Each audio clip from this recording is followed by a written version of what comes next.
அந்த நிருபங்களில் அவள் எழுதினது என்னவென்றால், நீங்கள் உபவாசம் என்று பிரசித்தப்படுத்தி நாபோத்தை ஜனத்தின் முன் நிறுத்தி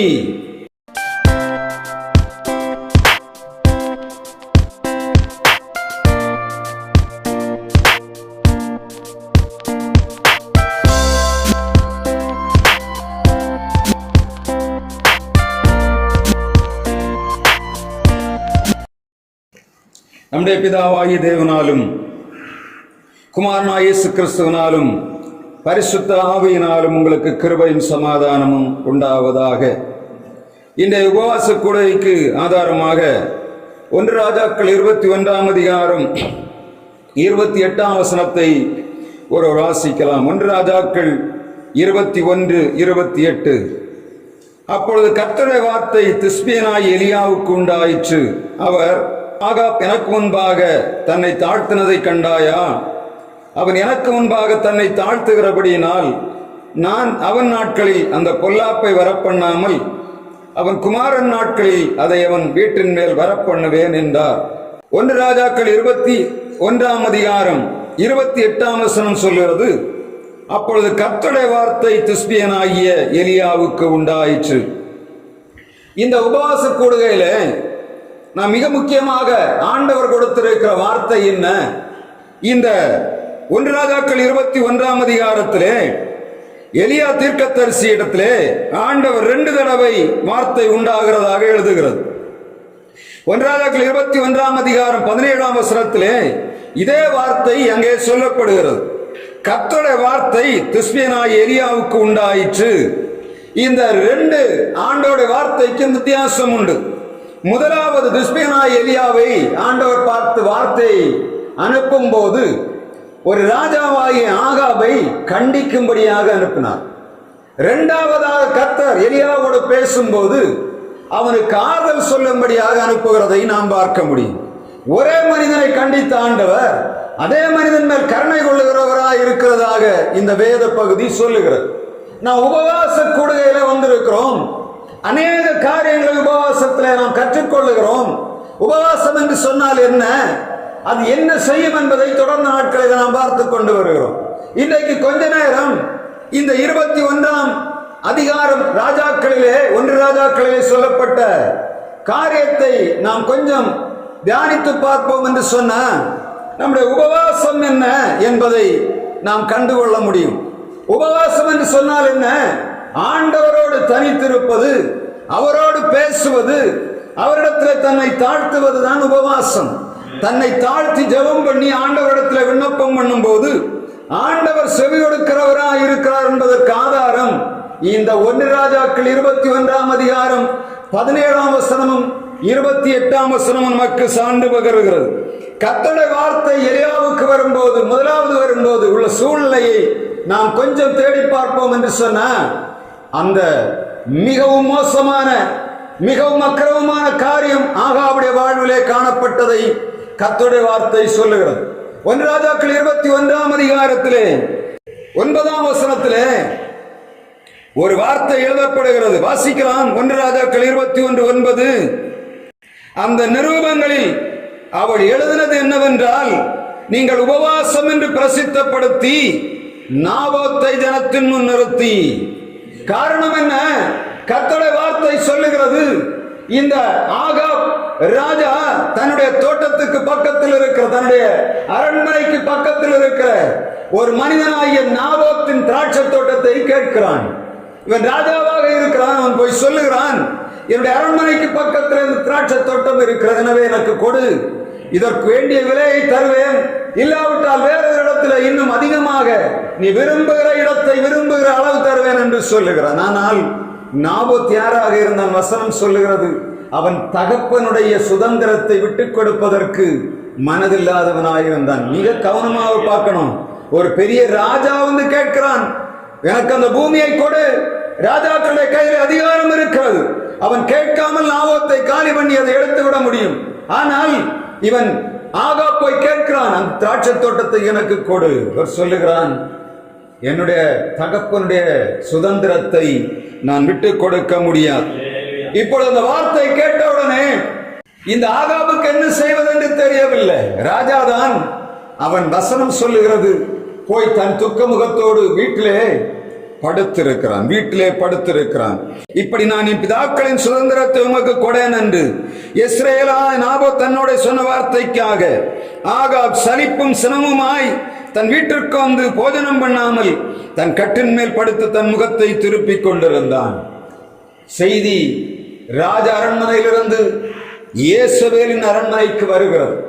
ராஜா படுத்திருக்கிறார், அவர் சாப்பிடவில்லை, துக்கமுகத்தோடு படுத்திருக்கிறான். ராஜ மந்திரிகள் அங்கே தேசத்திலே அறிவிக்கிறார்கள். செய்தி இயேசபேலிடத்திலே வந்தவுடனே அவள் பார்க்கிறான், ராஜா வல்லவா என்ன காரியத்துக்காக படுத்திருக்கிறான் என்று கேட்கிறான். போய் கேட்கும் போது யாரிடத்திலும் சொல்லவில்லை என்ன காரணத்துக்காக படுத்திருக்கிறேன். இப்பொழுது இயேசபேல் வந்து விசாரிக்கிறாள். விசாரிக்கும் போது என்ன நடக்கிறது?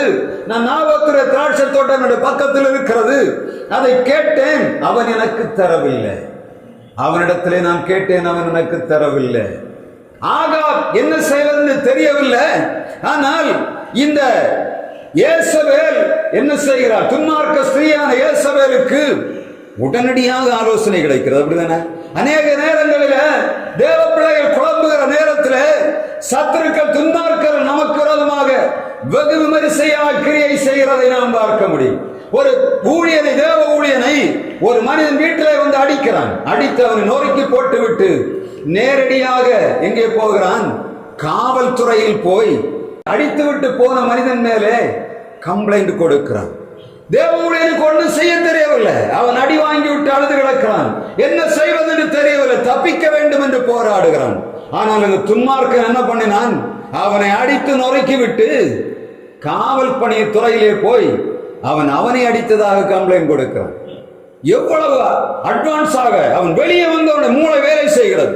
என்ன சொல்லுகிறான்? நான் என்ன செய்யணும்? ஒரு ஐடியா கொடுக்கிறான். வக்கீல், சொந்த குடும்பக்கார வக்கீல ஐடியா கொடுக்கிறான். நீ முதலாவது என்ன பண்ணு?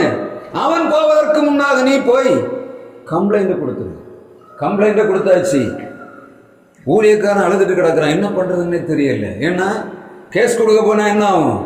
போலீஸ்காரன் போனவன கேட்பான், என்ன ஊழியக்காரன்டி, உனக்கு நீ அடி வாங்கிட்டு இருக்குத, உனக்கு இதை செய்ய தெரியாதான்னு வாபுன்னு பேசுவான். யோசிக்கிறான், ஊழியக்காரன் அல்லவா, என்ன பண்ணார்? அமைதியாக இருக்கணும். ஆனால் இரவு நேரத்தில் அந்த ஊழியக்காரனை தேடி ஒரு வண்டி போலீஸ் வருது, நடுராத்திரி அரெஸ்ட் பண்ணுவதற்காக. யார் செய்வது தவறு? துன்மார்க்கன் செய்வது தவறு. அவனுக்குள்ள உடனடியாக தப்பிக்கக்கூடிய ஆலோசனை கொடுக்கிறேன். இந்த உலகம் துன்மார்க்கருடைய கையிலே விடப்பட்டிருக்கிறது. நீதிமானுக்கு என்ன பலன் தெரியாது. ஏன்னா நீதியில நடந்து போகிறவனுக்கு துன்மார்க்க வழி தெரியாது, எப்படி தப்பிக்க வேண்டும் என்று தெரியாது. ஆனால் ஆண்டவருடைய சமூகத்தில் விழுந்து கிடக்கும் போது ஆண்டவர் கிரியை செய்வார் என்பது தெரியும். ஆனால் அதுக்கு பொறுமை ரொம்ப தேவை. என்னச்சுன்னா, ஆண்டவர் அந்த மனிதனை அவனுடைய கையில ஒப்பு கொடுக்கவில்லை. ஒப்பு கொடுக்காத பண்ண என்ன ஆச்சு? போலீஸ் என்ன பண்ணாங்க? அந்த ஊழியக்காரனுக்கு சொன்னாங்க, நாளைக்கு இன்ஸ்பெக்டர் வந்து பார்க்க சொல்லுங்க அப்படின்னு சொல்லிவிட்டு போய்விட்டார்கள். என்ன சொல்ல வருகிறேன்னா, ஆகாப் ராஜா ஒரு நல்ல ராஜாவாக இருந்திருக்க வேண்டும். ஏன்னா இஸ்ரவேல ராஜாவாக அபிஷேகம் பண்ணப்பட்ட ராஜா ஆண்டவரால் தெரிந்து கொள்ளப்படாம ஒரு அபிஷேகமாக பண்ணப்பட முடியாது.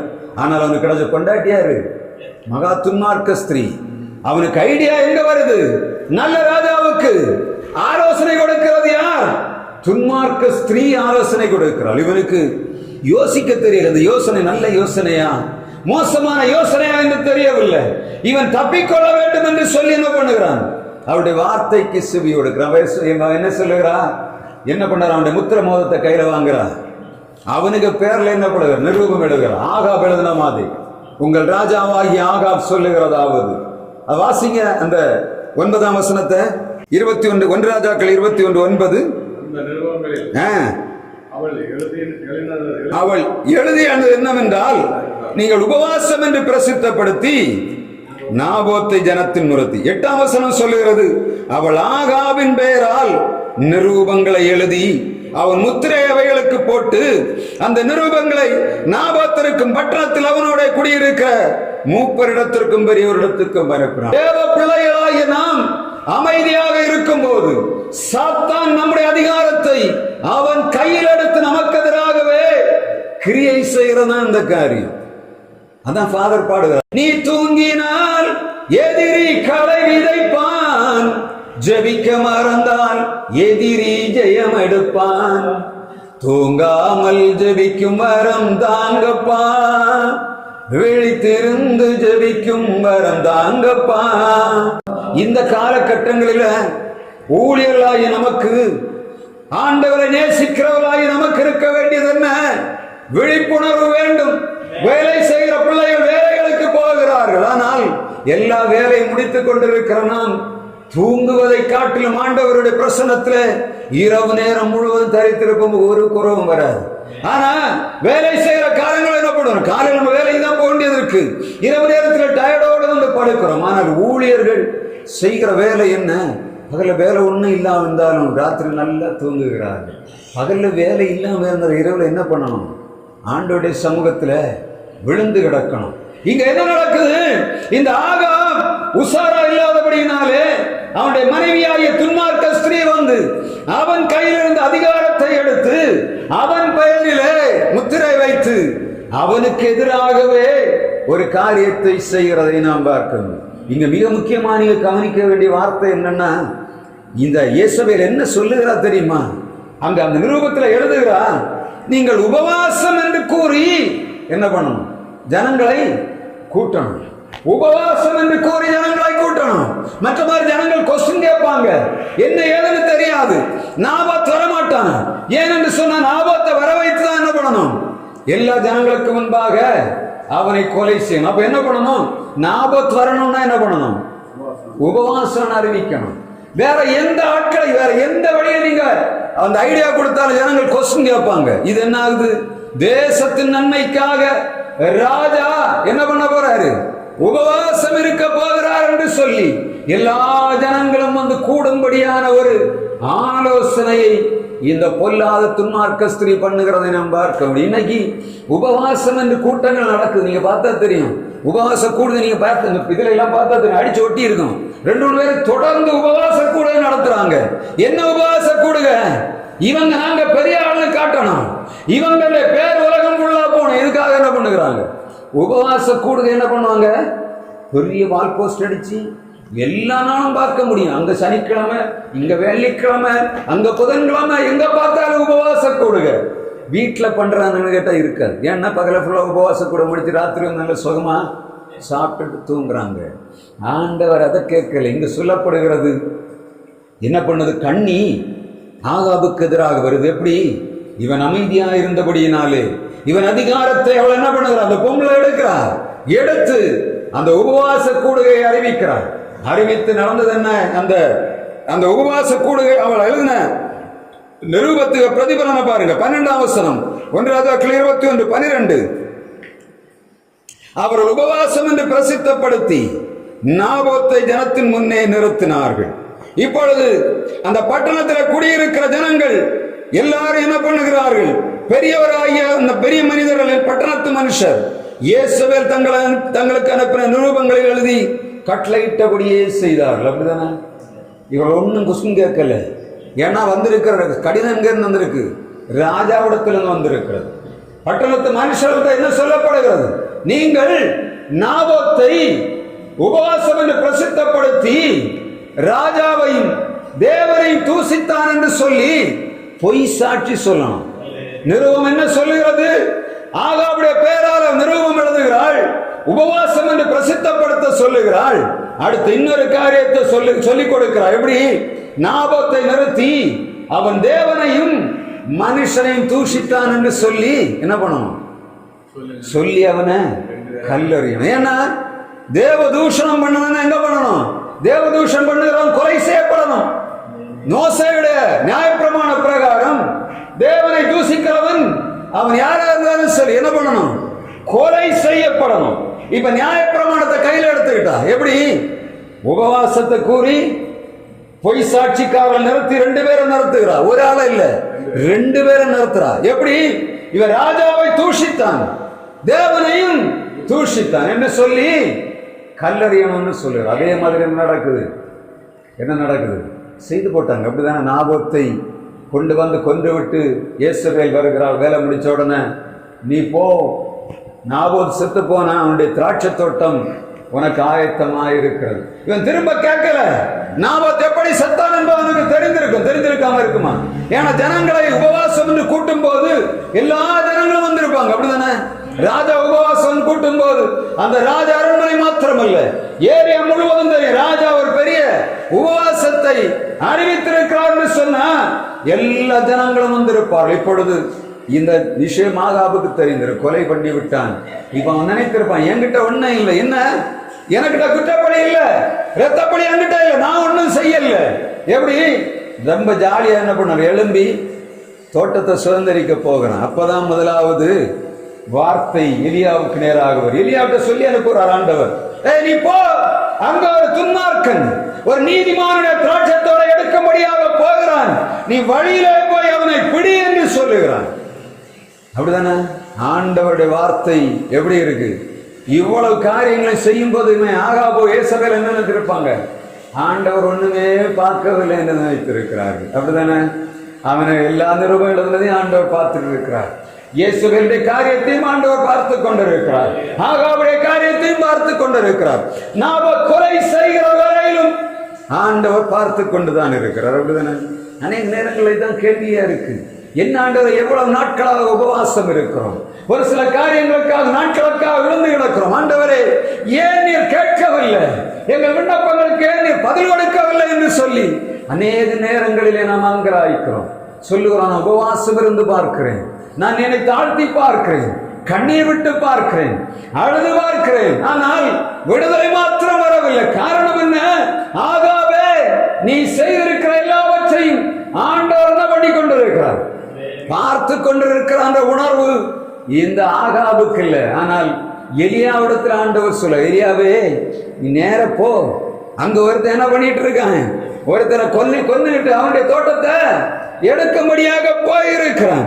அப்பொழுது இவன் போறான் பாருங்க. 20ஆம் வசனத்தை நீங்க பாருங்க. 19ஆம் வசனத்துல அவன் சொல்லுகிறான், நீ அவனை பார்த்து நீ கொலை செய்ததும் எடுத்துக்கொண்டதும் இல்லையோ என்று கர்த்தர் சொல்லுகிறார்.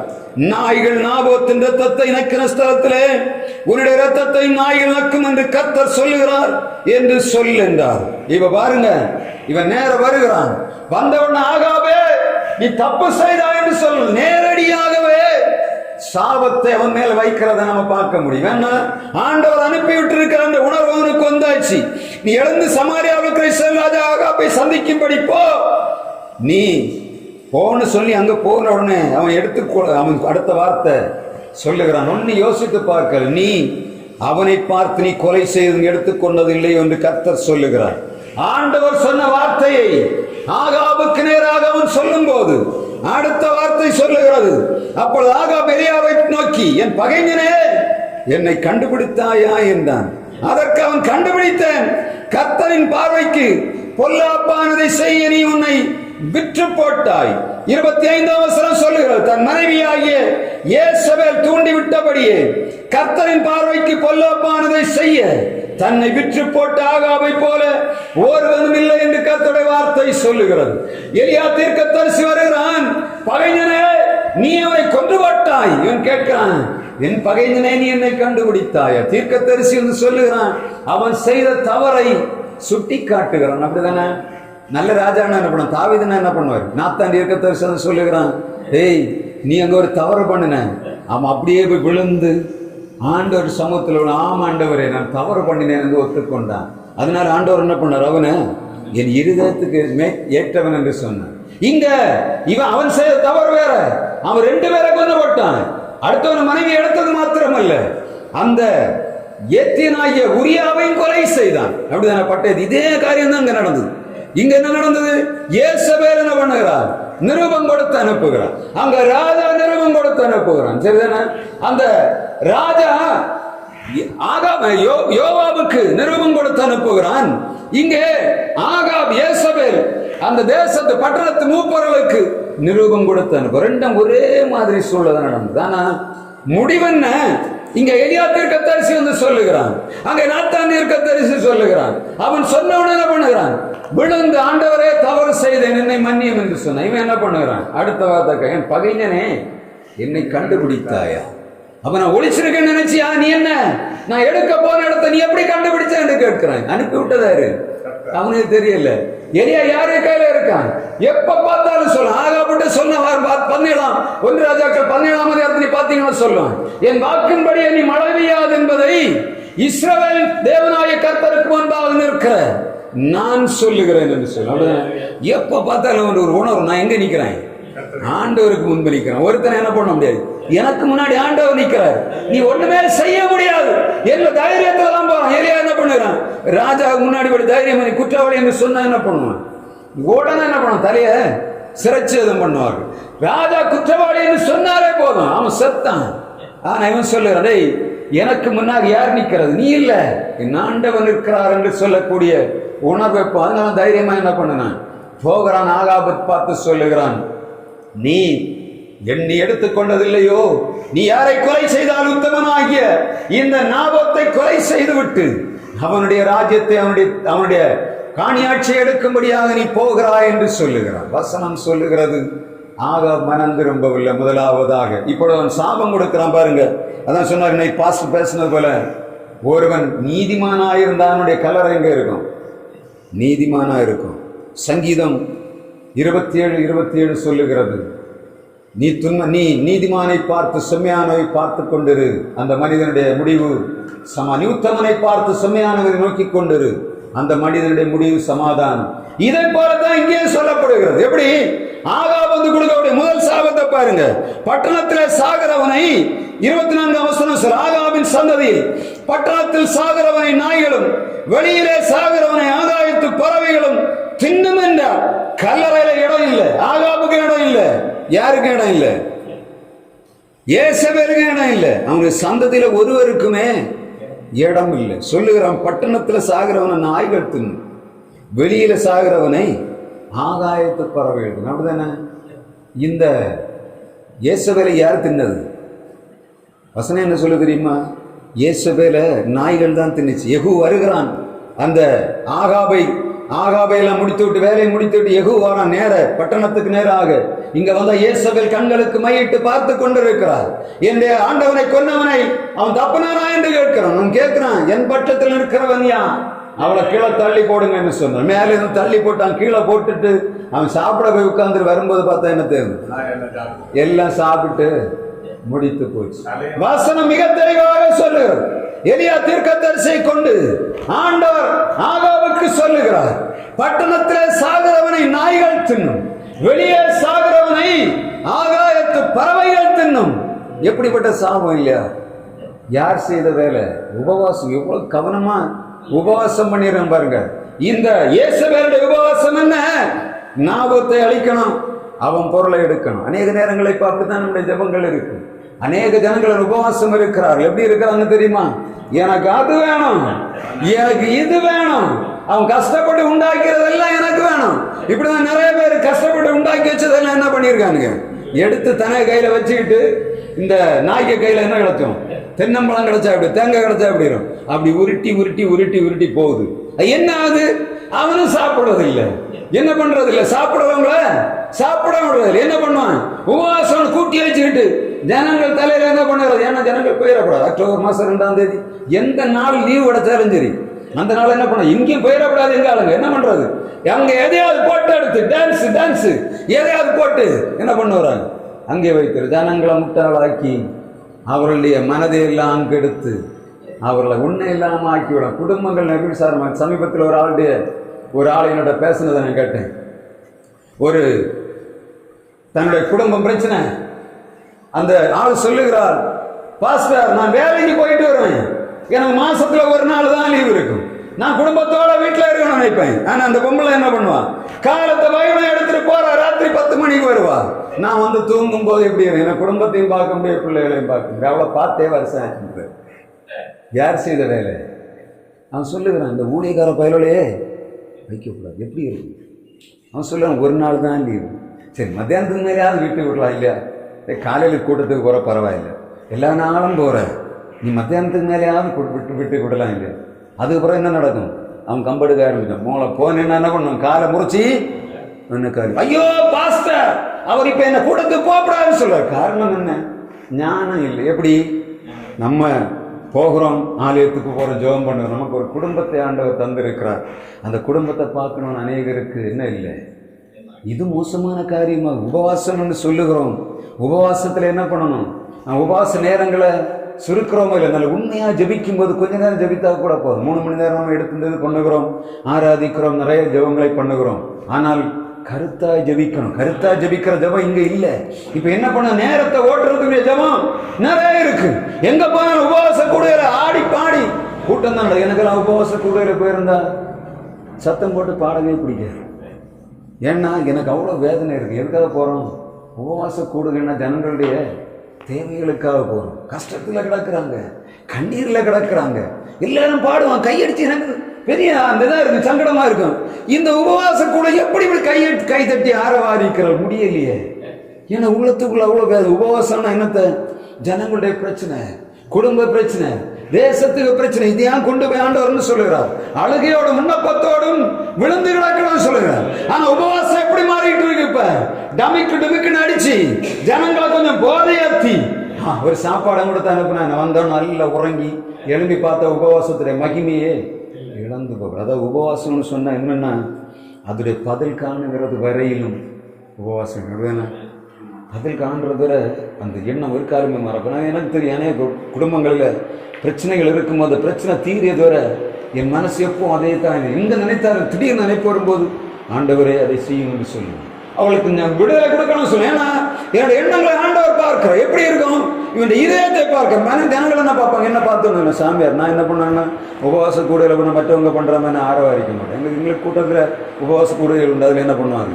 நான் அமைதியாக உட்காந்து ஆண்டவரே எனக்கு இறங்கணும், என் தேசத்துக்கு இறங்கணும், என் பிள்ளைகளுக்கு இறங்கணும், என்னை சுற்றி இருக்கிற ஜனங்களுக்கு இறங்கணும். சத்தம் போட்டு பாடவே பெரிய பெருமூச்சு மாத்திரம் தான் என்னோட குழந்தை வரும். நான் போய் எல்லாரும் கண்ணை திறந்துச்சு அப்படி உட்கார்ந்து இருப்பாங்க. நான் உபவாச கூட கண்ணை திறந்துச்சு மேக்சிமம் இருக்க மாட்டேன். ஏன்னா எனக்கு அவங்க கொடுக்குற பேர் என்ன? சாமியார். சாமியார் சாமியார் என்ன பண்ணுவார்?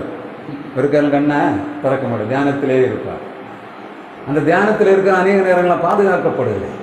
எனக்கு தெரியும், நான் உண்மையோட ஆண்டவரிடத்தில் கேட்கிறேன். அநேக காரியங்களை ஆண்டவர் செய்கிறார் எனக்கு. அதுக்கு பிறகு ஆண்டவர் பதில் தந்தவர் நான் சந்தோஷமா இருக்கும். ஆண்டவரை பதில் தந்தி. இன்னைக்கு காலையில் ஒரு ஊழியருடைய காரியத்தை கேட்டேன். நான் அவருக்கு ஒரு விஷயத்தை கேட்ட உடனே ஜெபம், ஆண்டவரே இவ்வளவு செய்கிற மனிதன் ஆண்டவர் கைவிட்டு விடக்கூடாது, இவருக்கு நியாயம் செய்ய வேண்டும் என்று சொல்லி ஜெபம் பண்ணிட்டே போனேன். வண்டியில தான் போறேன், என்னோட தேவைகளுக்காக போறேன். அப்ப ஜெபிக்கிற ஆண்டவரே இந்த ஊழியக்காரருடைய நிலைமையை பார்த்து இவ்வளவு நிர்பந்தமான நிலைமைக்குள்ள இருக்கிறார், இவருக்கு நீர் இரக்கம் செய்யணும் ஜெபம் பண்ணி. இன்னைக்கு காலையில அவர் சொல்லுகிறார், சாட்சி சொன்ன. நான் அவருக்கு அந்த இதுல பார்க்கும் போதே இது எப்படி முடியும் என்று யோசித்தேன்.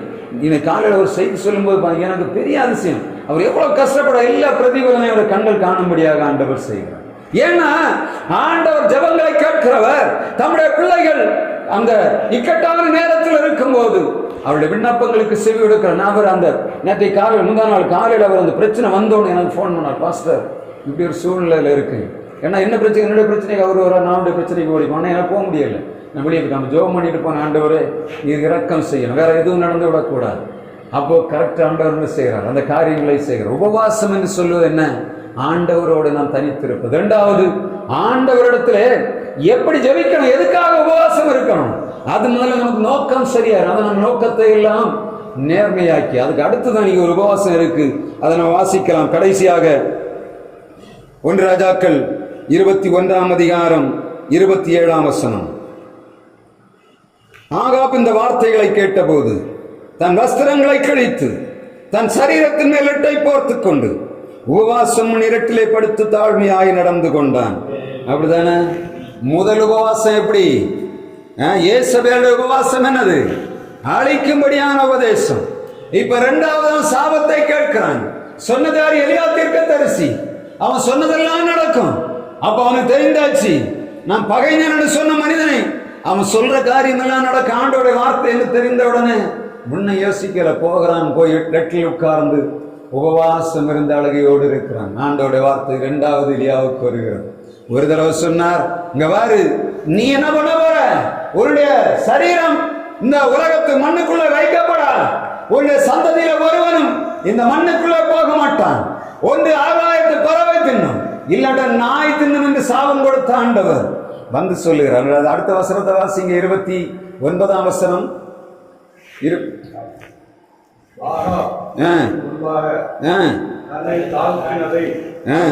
கண்டாயா? அவன் எனக்கு முன்பாக தாழ்த்துகிறபடியால் நான் அவன் நாட்களில் அந்த பொல்லாப்பை வரப்பண்ணாமல் அவன் வீட்டின் மேல் அது அவன் வரப்பண்ணுவேன் என்று சொல்லப்படுகிறது.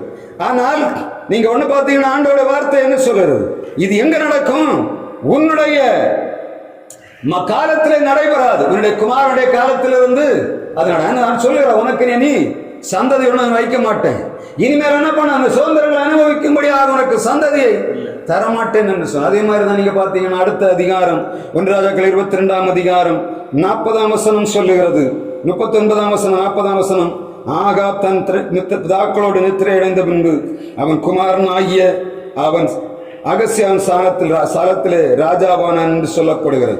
இந்த பட்டணத்தில் சாகிறவனை நாய்களும் வெளியே சாகிறவனை என்ன இந்த ஆகாயத்து பறவைகளும் பட்சிக்கும் என்று சொன்ன வார்த்தை இயேசுவினுடைய வாழ்விலே நிறைவேறினால் ஆகாப் தன்னுடைய தகப்பனோடு என்ன பண்ணணும்? கல்லறையில் அடக்கம் பண்ண. அதைத்தான் ஆண்டவருடைய வார்த்தை சொல்றது, உன் காலத்தில் நான் செய்ய மாட்டேன், உன் சந்ததியை காலத்திலே செய்ய. ஆண்டவர் யார்?